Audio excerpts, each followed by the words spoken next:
Ես ոչ չհասկացա մեր գործընկերում այդպեսն։ Ընկերությանը թե կառավարիչ Ռոմանոս Պետրոսյանին, որ ինչ եմ ասում էլի, որովհետև իմ գործընկեր օրինակ բերեց ծնանկության դեպքում, ծնանկության կառավարիչը կառավարելով ընկերությունը որոշակի փուլերում միևնույն է ինքնին դատավարական կարգավիճակ անենում, օրինակ նմանատիպ դեպքերում, եւ դա դասական օրինակն է, երբ որ օրենքի հիման վերահսկված մասնավոր անձը օրենքի ուժով կառավարում է ֆունկցիա ստանում, գործընթաց ստանում կառավարման եւ վերահսկման, կախված փուլից ծնանկության վարույթի։ Հիմա այս խնդիրը մենք ունենք այստեղ։ Ռոմանոս Պետրոսյանի գործառույթները սահմանված են բացառապես, ներողություն, ստացվել են բացառապես մի հատ վարչական ակտի արդյունքում։ Ամբողջ կորպորատիվ իրավական փաստաթղթավորումը, խորհրդի որոշում, ժողովի որոշման հիման վրա գրանցումա, չգրանցումա, դրա հետ կապված գործընթացներ տեղի չի ունեցել։ Այս պահին դեռևս ընկերությունը շարունակում է ունենալ գլխավոր տնօրեն։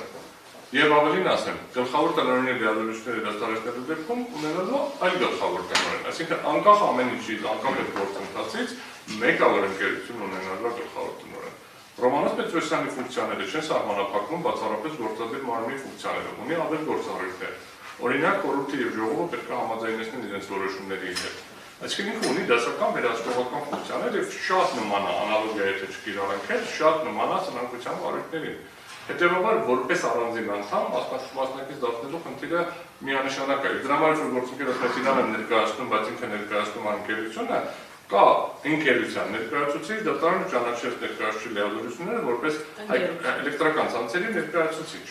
Ես հիմա ով այդ լիազորագիրը տվել է, էական չի։ Ընկերության ներկայացուցիչն է գործընկերը եւ հետեւաբար այստեղ առաջնորդվելու ընկերության շահերով, հաշվի չառնելով ընկերության տնօրենի, ընկերության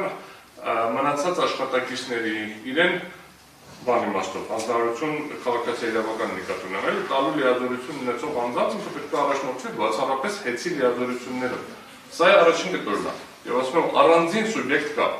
Ժամանակավոր կառավարիչ։ Հիմա պայմանական անուն ենք օգտագործում, բայց ոչ թե որպես ֆիզիկական անձ եմ կանչում, ասում եմ կանչենք Ռոմանոս Պետրոսյանը, որտեղ որպես Հայաստանի Հանրապետության քաղաքացի իրեն հետաքրքիր է, չի ասում եմ որպես կվազի վարչական մարմին, ժամանակավոր կառավարիչ։ Եթե սնանկություն լիներ, ասել էր սնանկության կառավարիչ, ինչ որ մարդ է, եթե լիներ այլ ինչ որ վերահսկողական գործիք, ասելու է այս ժամանակավոր արտաքին վերահսկիչ ինչ X է։ Դրա համար արգելատարան կարծում եմ, որ երկու վարչական մարմիններն են, որովհետև բանի մասով համար շատ ակնհայտ է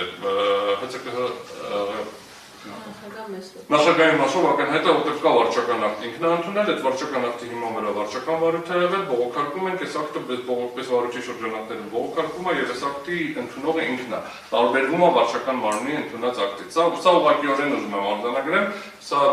չվերադառնում է։ Կառավարչի հետ կապված շատ միանշանակ չի այդ իմաստով, որ պարզ չի, որովհետև վարչական արդարադատությունում անընդհատ չի հանդիպում նման խնդիրներ, բայց ակնհայտորեն ունի իրավական շահագրգռվածություն, որովհետև ինքը ինքնուրույն մասնակից է այս ամբողջ process-ի։ Ընկերությունը մի հատ ֆիքսեն ունի գլխավոր տնօրեն։ Այլ լիազորություն ունի, չունի ում անցել այդ լիազորությունները, բայց ընկերությունը ունի գլխավոր տնօրեն։ Եվ ընկերությունը ինքը առանձին սուբյեկտ է, ժամանակավոր կառավարիչը առանձին սուբյեկտ։ Այսքանը խնդրում եմ համապատասխանաբար կառավարությանը, ժամանակավոր կառավարչին, ՀՑԿՀ նախագահին ներգրավել, լրբուն դիմասով մեր դիրքորոշումը ասացինք ինչպես կորոշենք։ Ուղղակի մենք նախադասում, եթե մինչև ուղղակի նշեցի, որ հայցվորի կողմից գործող իրավակարգավորումները ուղղակի կամայական են մեկնաբանվում, հայցվորի կողմից արդեն իրականացման օրենքին հակասող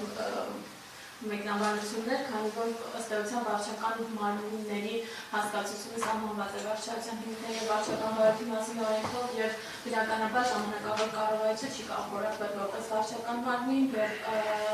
հանրաժողովի նախագահը այս դեպքում եւս վարչական մարմին չի կարող որակվել, ուստի ներկայացված հիմնավորումները եւս մեկ անգամ գտնում ենք, որ որևէ կերպ չեն բխում գործող կարգավորումներից, որևէ կերպ հիմնավոր չէ հայցվորի կողմից ներկայացված միջոցները, հանրաժողովի նախագահը ըստ էության հանդիսանալով հանրային ծառայությունների կարգավորող հանձնաժողովի նախագահ, իսկ հանձնաժողովը արդեն իսկ ներգրավված է սույն իրավական գործում որպես պատասխանող, ինքնին արդեն իսկ ներգրավված է սույն իրավական գործում, ուստի եւ գտնում ենք, որ որպես առանձին սուբյեկտ ներգրավելու անհրաժեշտություն բացակայում։ Ես ճիշտ հասկացա, պատվարժան դատարան, դուք ասեցիք հանձնաժողովի նախագահ Մեսրոպ, վարչական մարմին չի հանդիսանում։ Ես ներկայացրեցի իմ դիրքորոշումը։ Պատվարժան նման դիրքորոշում հնչեց պատասխանողի կողմից, որ հանձնաժողովի նախագահ Մեսրոպյանը վարչական մարմին չի հանդիսանում։ Արձանագրին դրանք հասկանանք ոնց է բավարարի թարուցվել առասարակ։ Պատվարժան դատարկ, խնդիրը շատ պարզ է, հաշվի առնելով, որ մի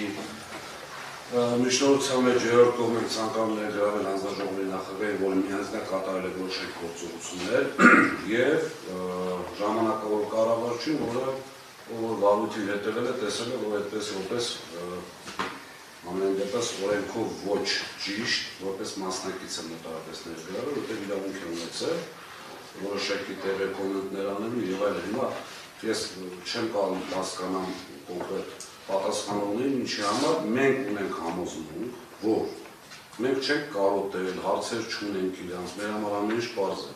բայց ունենք համոզմունք շատ լուրջ եւ կարծում եմ բավարարելու դեպքում, երբ որ այդ անձին կլինեն այստեղ, դուք էլ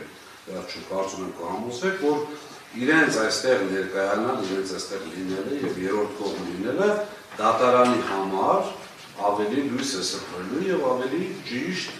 Պեշնադարձված եւ ավելի արդար որոշման գնալու խնդիր է։ Հիմա կարող եմ ներքին սա ռետորական հարց որպես ներքին համոզմունք ունենալ, որ խուսափում են գալ, որպեսզի դուք ամեն ինչ չիմանաք, օրինակ։ Սա հարցը ռետորական է։ Որովհետեւ եթե խոսում ենք երկու բարձրագույն պետական պաշտոնյայի մասին, ինչպես իրենք ամեն դեպքում ներկայանում են եւ այդպես է մոտավորապես կա, որն է խնդիրը։ Ինչ են այսպես լուրջ պաշտպանվում, որ չկա։ Հասարակ ժողովուրդ չէ, թող կան ինչ է։ Լավ, շնորհակալություն, այնուամենայնիվ երրորդ տանց ներգրավել չներգրավելու մասով այս պարագայնքան իրենցից անձամբ չունենք միջնորդություն, գործում է մյուս ընթացակարգը, դատարանի նախաձեռնությունը, դատարանը քննարկման արդյունքում եզրահանգումները կանի, երրորդ տանց ներգրավելու պարագայում առանձին դատական ակտ է կայացվելու, սակայն այս պահին ես առաջարկում եմ մենք նաև անցնենք դեռ դատանը որոշում չունի այս մասով եւ մասնակցելու քննարկումները տեղի ունեցավ, հասկացան էությունը ես առաջարկում արտոնացնենք հայցի հիմքի առարկայի ճշտմանը, ինչպես նաեւ հնարավորություն տանք երրորդ անձին պատասխանողին հայցի հիմքի առարկայի